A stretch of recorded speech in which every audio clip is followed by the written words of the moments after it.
Nama saya Ivan dari Kupang, SMA 2. Bapak coba kita lihat konsep rumah narasi dari ini.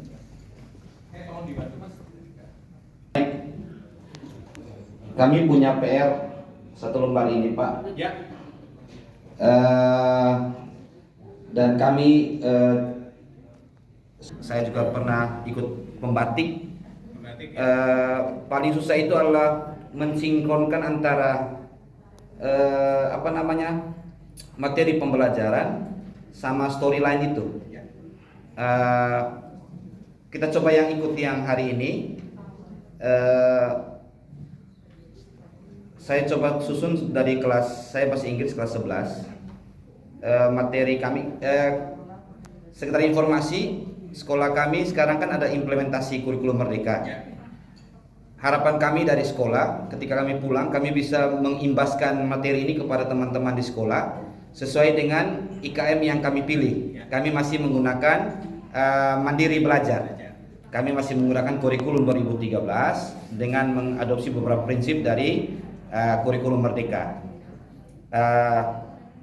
Tapi sudahlah, kan ini kita masih belajar menarasikan pembuatan video.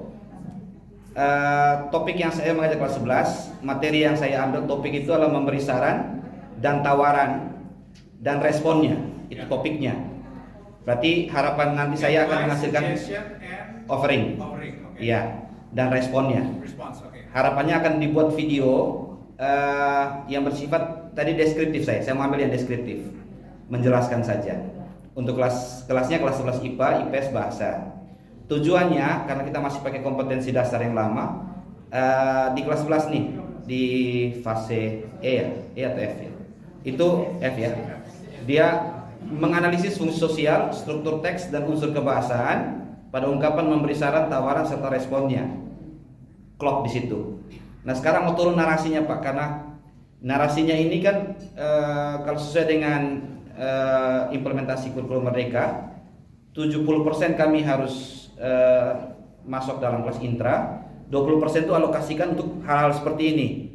Salah satunya adalah praktik-praktik pembuatan video seperti ini, baik dari guru maupun ke murid. Narasi utama yang kami sajikan di sini,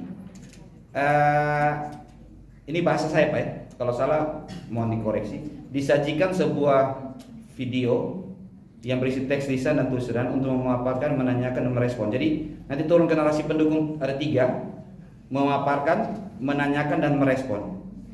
Itu kemampuan saya memahami materi ini sampai di sini seperti itu. Karena aplikatifnya ini. Yang agak kesulitan saya di bagian bagaimana menurunkan narasi ini kepada fakta dan kisah. Nah, ini tujuan tadi kan sudah 3, yaitu kita paparkan di videonya. Terus ada dalam video itu kita menarasikan bagaimana menanyakan, kita paparkan. Terus seperti tadi Bapak ada main game tadi itu, kita masukkan dalam satu video itu. Terus kita paparkan, terus kita menanyakan. Terus yang ketiga itu adalah bagaimana merespon mereka, meminta respon mereka. Nah,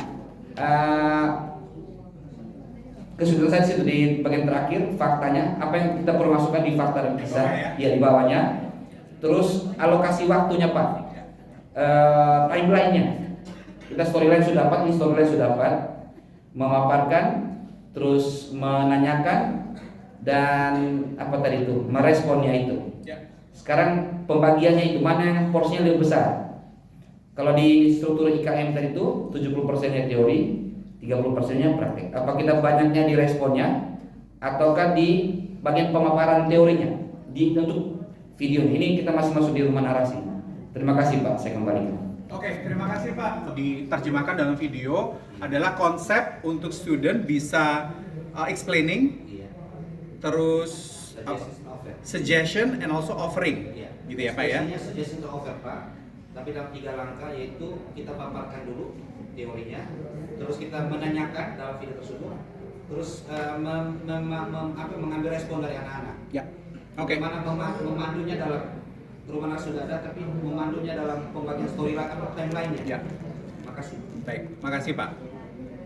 Kisah data Bapak Ibu itu bisa berupa contoh gitu ya, contoh-contoh kekinian atau tren yang Bapak Ibu mungkin bisa tanya, anak-anak Bapak Ibu lagi sukanya apa sih? Mungkin nanti Bapak Ibu bisa tanya, kalian lagi nonton film apa sih? Lagi nonton sinetron apa? Kalau di TikTok lagi trendingnya apa? Nah dari situ Bapak saran saya justru mulai dari fondasi dulu.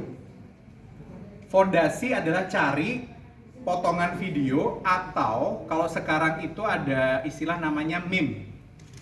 Ada yang tahu Bapak Ibu meme? Meme. Itu adalah potongan frame gitu ya, gambar, tapi ada narasinya. A ngomong apa, B ngomong apa. Misalnya Bapak, dari film yang terbaru, atau misalnya gitu ya, film-filmnya Marvel, gitu ya, Bapak Ibu bisa ambil mana frasa yang karakter atau tokoh itu sampaikan, yang berupa offering, berupa responses, gitu ya. Dari situ Bapak bisa menanyakannya adalah, if you were in a situation where you are buying something in Indomaret, what kind of suggestion and response will apply in a situation of that transactional? Misalnya, contoh Pak, saya tadi cerita saya jurusan bahasa gitu ya. Kadang saya juga agak bingung gitu ya waktu itu, kenapa sih ya saya suka banget belajar bahasa, tapi teman saya kalau sama bahasa Inggris udah takutnya minta ampun. Kalau saya berefleksi dulu kan resources kami ini cuman TVRI dan layar TV ya Bapak Ibu. Tapi mereka sudah semakin kaya Pak. Film sudah semakin mudah, Netflix ada, TikTok apalagi. Jadi gunakan tren-tren itu untuk memantik dan mengkontekstualisasikan Pak. Jadi Bapak bisa mulai dulu dari contoh. Contoh itu fondasi nih, kisah, data, fakta, conversation. Baru kemudian Bapak masukkan konsep teorinya. Gitu. Jadi dari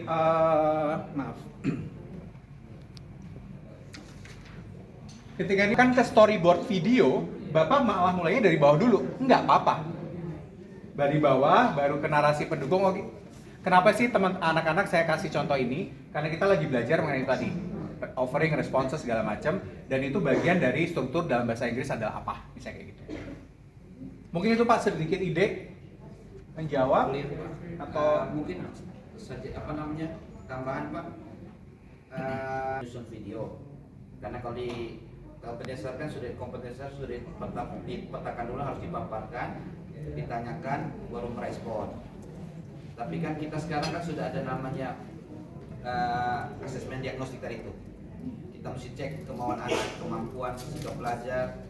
Apakah kita bisa mulai dulu dengan videonya, menanyakan dulu di partnya, menanyakan dulu tentang anak, pemahaman mereka tentang atau pengalaman mereka tentang suggestions and offer, baru kita masuk kepada memaparkan teorinya. Ataukah sudah baku memang sebuah video itu? Terima kasih. Jadi Bapak Ibu yang lain semoga yang di ujung sana terdengar ya. Fakta bahwa Bapak menanyakan yang baru saja Bapak sampaikan, itulah ciri guru penggerak. Bapak men-challenge apa yang tadinya, ini sebenarnya boleh nggak sih? Itu adalah ciri guru penggerak dan itu yang kita mau Pak. Karena apa? Banyak jalan menuju Roma. Kalau Bapak terpantik ini kayaknya lebih itu kan berarti Bapak sense untuk memahami murid kayaknya akan lebih masuk akal kalau saya masuk di situ. Lakukan Pak.